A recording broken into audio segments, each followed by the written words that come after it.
Hello student, आज के video में मैं आपका वेलकम करती हूँ। इस वीडियो में हम लोग सेटलमेंट ज्योग्राफी यानी अधिवास भूगोल या उसको हम बस्ती भूगोल भी कहते हैं, उसके बारे में देखेंगे। जो हमारा पहला यूनिट है वो इंट्रोडक्शन का यूनिट है। उसमें नेचर, स्कोप और उसके साथ में recent trends in settlement geography और evolution of settlement in India, specially हम लोग को ग्रामीण अधिवासियों का उदय और विकास देखना है। तो इस वीडियो के अंदर हम लोग सेटलमेंट का नेचर देखेंगे, सेटलमेंट ज्योग्राफी का क्या नेचर होता है, और उसके साथ में हम लोग समझेंगे कि अधिवास क्या होता है और अधिवास भूगोल की प्रकृति।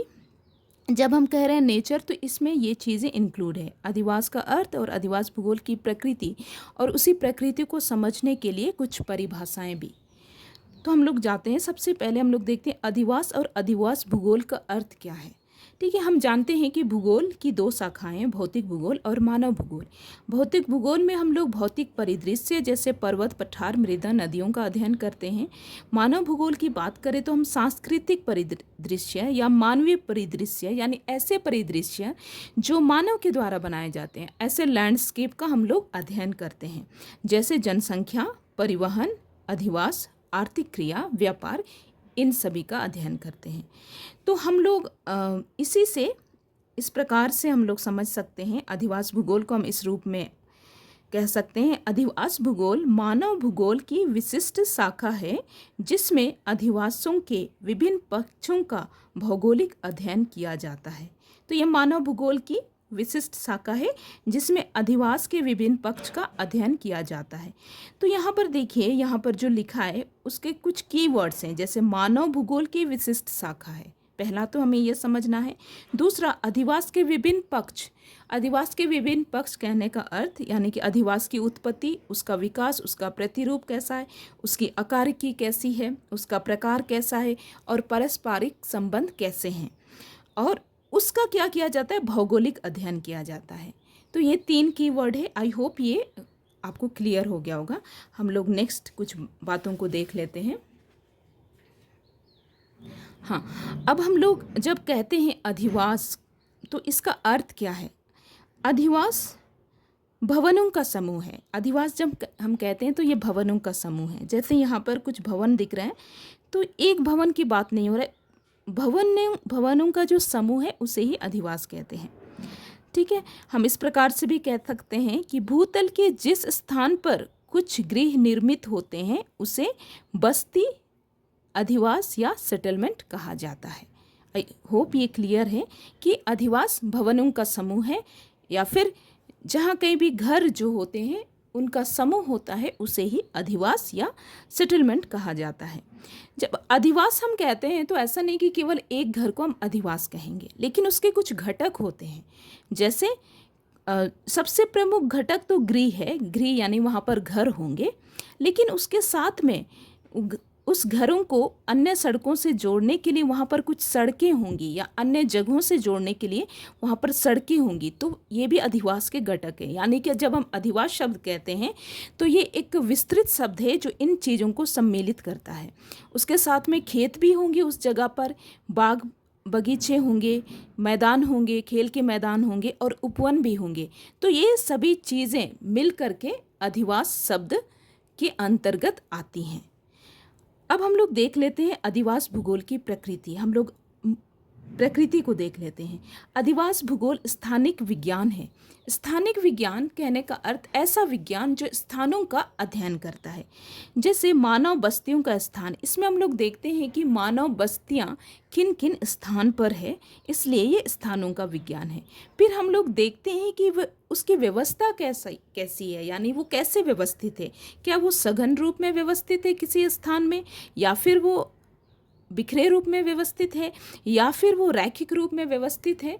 तो इसमें हम लोग देखते हैं कि स्थान में वो किस प्रकार से व्यवस्थित है, और इसके साथ में स्थानिक प्रतिरूप का मानचित्रण और विश्लेषण अधिवासी भूगोल के अंदर किया जाता है। इसमें स्थानिक प्रतिरूप का मानचित्रण किया जाता है कि किस प्रकार से अधिवास जो है किसी जगह पर प्रतिरूप बना रहे हैं, उसका मानचित्रण किया जाता है और उसके साथ में उसका विश्लेषण भी किया जाता है। इसलिए इसे स्थानिक विज्ञान कहा जा रहा है। बिंदुओं, नेटवर्क और क्षेत्र को मानता है। बिंदुओं, नेटवर्क और क्षेत्र का अध्ययन किया जाता है। यानी कि जो अलग अलग बिंदु होते हैं, अलग अलग नेटवर्क होते हैं, उन चीज़ों को वो सम्मिलित करता है। यानी कि ऐसी चीज़ें जो किसी पृथ्वी के अंदर स्थान को घेरती, उन चीज़ों को अपना क्षेत्र मानता है। इसलिए अधिवासी भूगोल को हम लोग स्थानिक विज्ञान कहते हैं। उसके साथ में ही क्षेत्रीय अंतर की भी यहाँ बात होती है, एरियल डिफ्रेंसिएशन जिसको हम लोग कहते हैं। यानी कि एक जगह के अधिवास से दूसरे जगह के अधिवास में क्या अंतर है। नेक्स्ट हम लोग देखते हैं, मानव पर्यावरण अंतःक्रिया का अध्ययन करता है। ये क्या अध्ययन करता है? मानव और पर्यावरण के बीच किस प्रकार की अंतःक्रिया होती है। जैसे जो प्राकृतिक कारक हैं, जैसे मृदा, जल, भूभाग, वो बस्तियों के चयन में प्रमुख भूमिका निभाते हैं। जैसे जो उपजाऊ मृदा होगी, लोग उस जगह पर रहना पसंद करेंगे क्योंकि उन्हें कृषि के लिए अच्छी मृदा की आवश्यकता होगी।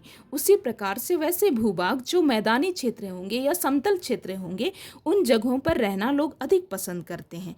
तो इस प्रकार से प्राकृतिक कारक जो हैं बस्तियों के चयन में प्रमुख भूमिका निभाते हैं। और मानव प्रौद्योगिकी, मानव ने भी अपने टेक्नोलॉजी को विकास किया है, तो वो भी अपनी टेक्नोलॉजी के अनुसार परिदृश्य में, यानी जो भूभाग है उसमें परिवर्तन करता है। तो इस प्रकार से क्या है, ये मानव और पर्यावरण के बीच किस प्रकार से अंतःक्रिया हो रहा है, एक दूसरे को किस प्रकार से प्रभावित कर रहे हैं, इसका अध्ययन करता है। नेक्स्ट हम लोग देखेंगे, अधिवास भूगोल गतिशील विषय है। ये डायनेमिक है नेचर में। यानी कि जब भी गतिशील कहते हैं तो यानी कि उसके स्वरूप में निरंतर परिवर्तन होते रहता है। जैसे बस्तियों के स्वरूप में परिवर्तन, शुरुआत में जो अधिवास होते थे वे इस रूप में नहीं होते थे कि लोगों को घर बनाने पड़ते थे।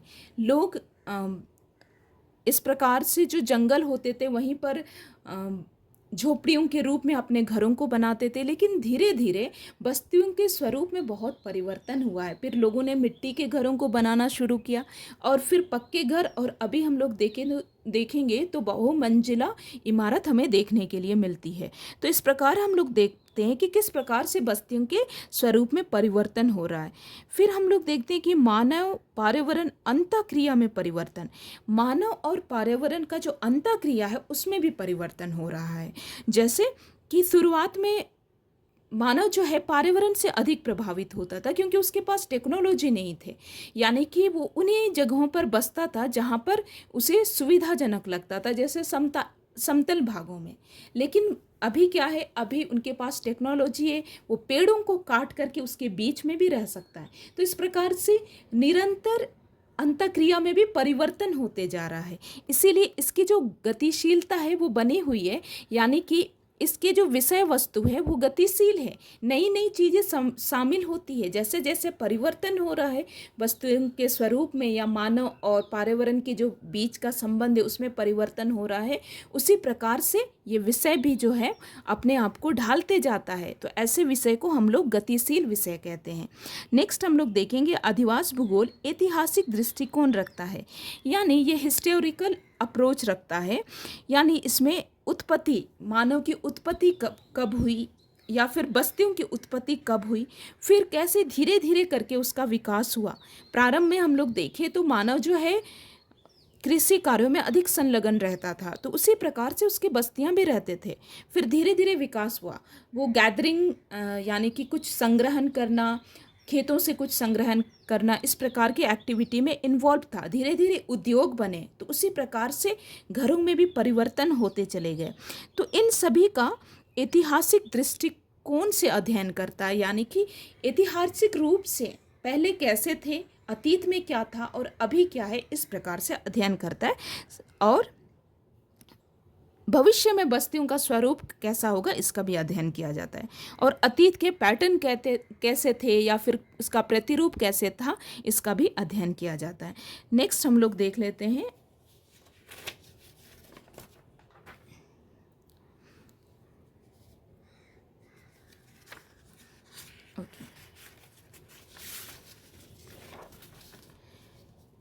अधिवास भूगोल अंतःविषयक विषय है, यानी इंटरडिसिप्लिनरी विषय है। तो ये तो क्लियर है, इंटरडिसिप्लिनरी विषय क्या होता है, ऐसा विषय जो सभी विषयों से अपने विषय सामग्री को लेता है, अन्य विषयों से भी अपनी विषय सामग्री को लेता है। जैसे अर्थशास्त्र में हम लोग आर्थिक क्रियाकलाप पढ़ते हैं। तो जो आर्थिक क्रियाकलाप होते हैं, जैसे चाहे वो कृषि का कार्य हो, उद्योग का कार्य हो, या फिर जो तृतीयक गतिविधि जिसको हम लोग सेवा क्षेत्र कहते हैं वे हों, ये सभी चीज़ें जो है अर्थशास्त्र के अंतर्गत रखी जाती है।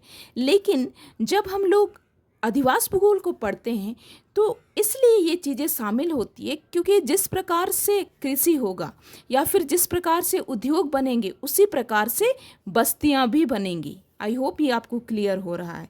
नेक्स्ट है समाजशास्त्र।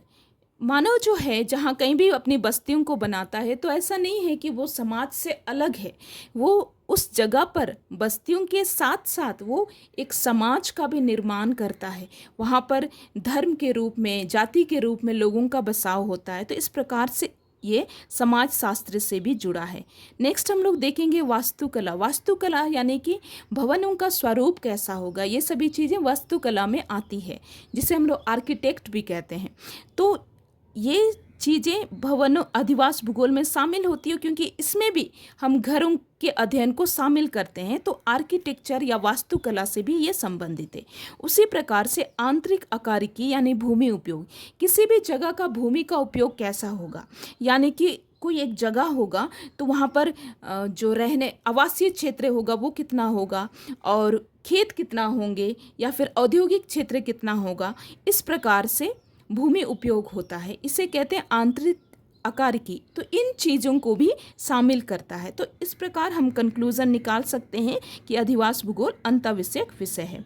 अधिवास भूगोल पदानुक्रमिक अध्ययन है, यानी कि इसमें पदानुक्रम में अध्ययन किया जाता है। हायरार्की बोलते हैं इसको हम लोग। तो इसमें बस्तियों का पदानुक्रम यानी कि जो पूर्वा होते हैं वो सबसे छोटे स्तर के या सबसे स्मॉल, हम जिसको कहेंगे सबसे लघु स्तर के अधिवास होते हैं। उसके बाद गांव होते हैं, कस्बा होते हैं, शहर होते हैं, मेगा सिटी जिसमें लगभग 1 करोड़ तक जनसंख्या होती है। तो इस प्रकार ये हर एक चीज़ों का पदानुक्रम से अध्ययन करता है, यानी कि पूर्वा का भी, गांव का, कस्बा का, शहर का, मेगा सिटी का, सभी चीज़ों का क्रमबद्ध रूप से अध्ययन करता है। तो ये भी इसकी प्रकृति है। नेक्स्ट हम लोग देखेंगे कार्यात्मक वर्गीकरण। जब हम लोग अधिवास भूगोल में अधिवासों को वर्गीकृत करते हैं तो उसको कार्यात्मक रूप से वर्गीकृत किया जाता है, यानी कि वहाँ पर कृषि गतिविधियाँ कैसी है, आवासीय गतिविधियाँ कैसी है, औद्योगिक गतिविधियाँ कैसी है और प्रशासनिक गतिविधियाँ कैसी है, उसके अनुसार अधिवासों को अलग अलग रखा जाता है या अधिवासों के अलग अलग प्रकार होते हैं। इसी को कहते हैं कार्यात्मक या प्रकार्यात्मक वर्गीकरण। तो ये भी इसकी प्रकृति है कि किस प्रकार से कार्यों के आधार पर अधिवास भूगोल को वर्गीकृत किया जाता है। नेक्स्ट हम लोग देखेंगे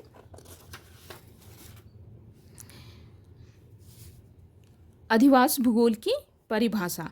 इसमें हम लोग सबसे पहले देख लेंगे टी.जी. जॉर्डन, अमेरिकी भूगोलवेता हैं। इन्होंने क्या कहा, अधिवास भूगोल सांस्कृतिक भूदृश्य की आकृति का अध्ययन है।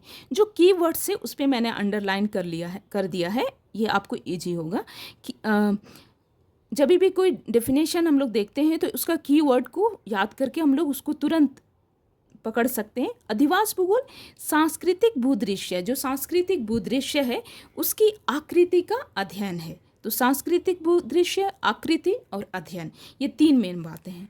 फिर C.F.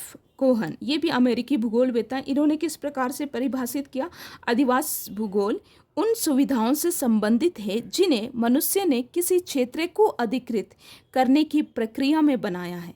उन सुविधाओं से संबंधित है जिन्हें मनुष्य ने किसी क्षेत्र को अधिकृत करने की प्रक्रिया में बनाया है, यानी जब वो किसी क्षेत्र को अधिकृत करना चाहता था उसके प्रक्रम में या उसके प्रोसेस में उसने जो सुविधाएं बनाई हैं उससे संबंधित है अधिवास भूगोल। इस रूप में इन्होंने परिभाषित किया है। S.P. चटर्जी जो भारतीय भूगोलवेता हैं वे कहते हैं अधिवास भूगोल मानव निर्मित अधिवासियों के आकार, आकृति एवं प्रकार से संबंधित है और उनके ऐतिहासिक विकास की खोज करता है। वो ऐतिहासिक विकास को भी जोर देते हैं। तो इस प्रकार से वो कहते हैं कि मानव निर्मित अधिवास जो हैं उनके आकार, यानी कि बस्तियों के कितने आकार होंगे, आकृतियाँ कैसी होगी, उसका शेप कैसा होगा, यानी कि वो इस प्रकार से भी हो सकता है रैखिक रूप में जिसको हम लोग कहते हैं, या फिर कभी कभी जब वो जल के स्रोत के चारों ओर होता है तो गोलाकार रूप में भी हमें दिखाई देता है। तो इसको कहते हैं आकृति। और प्रकार्य से संबंधित है, यानी कि किस प्रकार के प्रकार्य वहाँ पर होंगे, कार्य होंगे, इन सब से संबंधित है और उनके ऐतिहासिक विकास की खोज करता है और इतिहास के संदर्भ में भी उसको देखता है। इस प्रकार से एस.पी. चटर्जी कहते हैं। तो हम लोग इस प्रकार से कंक्लूजन निकाल सकते हैं अंत में कि अधिवास भूगोल मानव भूगोल की शाखा है, वो तो हम समझ गए, जो भूतल पर मानव अधिवासों की, जो मानव अधिवास हैं, सेटलमेंट हैं या फिर घरों का समूह है, उसकी उत्पत्ति एवं विकास कैसे होती है, अवस्थिति प्रतिरूप कैसा होता है, यानी कि वो किस जगह पर लोकेटेड है और कैसा पैटर्न रखता है, कैसा प्रतिरूप रखता है, आकार की, यानी कि उसकी जो ढाल या स्वरूप कैसा है उसका अध्ययन करता है, प्रकार्य वहाँ पर कैसे होंगे, कौन कौन से काम लोग प्रैक्टिस करते हैं या कौन कौन से कामों में संलग्न है वो चीज़ें, और वहाँ पर कौन कौन से स्थानिक संगठन होंगे, इन बातों को सम्मिलित करता है और उसका व्यवस्थित विवरण एवं व्याख्या है। ठीक है, तो इन चीज़ों का व्यवस्थित विवरण एवं व्याख्या है। इस प्रकार से हम लोग कंक्लूड कर सकते हैं। आई होप ये चीज़ें आपको क्लियर है, और इसी के साथ में मैंने नोट्स भी आपके लिए भेजा है, तो आप उसे भी देख लीजिएगा। और हम लोग प्रकृति जब लिखेंगे तो उसमें हम लोग क्या लिखेंगे, सबसे पहले हम लोग देखेंगे कि सबसे हमारा जो पहला पॉइंट होगा वो होगा अधिवास भूगोल का क्या अर्थ है, अधिवास भूगोल का क्या अर्थ है उसको हम लोग इंक्लूड करेंगे। फिर उसके साथ में हम लोग प्रकृति को देखेंगे, और प्रकृति को ही अच्छे से समझने के लिए उसी में हम लोग परिभाषा भी इंक्लूड करते हैं। तो इतनी ही बातें हैं, और जो ये तो मैंने वीडियो के लिए बनाया है, लेकिन इसके अलावा जो नोट्स है उसमें डिटेल है, आप लोग वहाँ से परिभाषा देख सकते हैं। ज़्यादा परिभाषा लिखने की ज़रूरत नहीं है, तीन परिभाषा काफ़ी है, क्योंकि अलग से टॉपिक नहीं है। आई होप ये चीज़ें क्लियर है। Thank you all.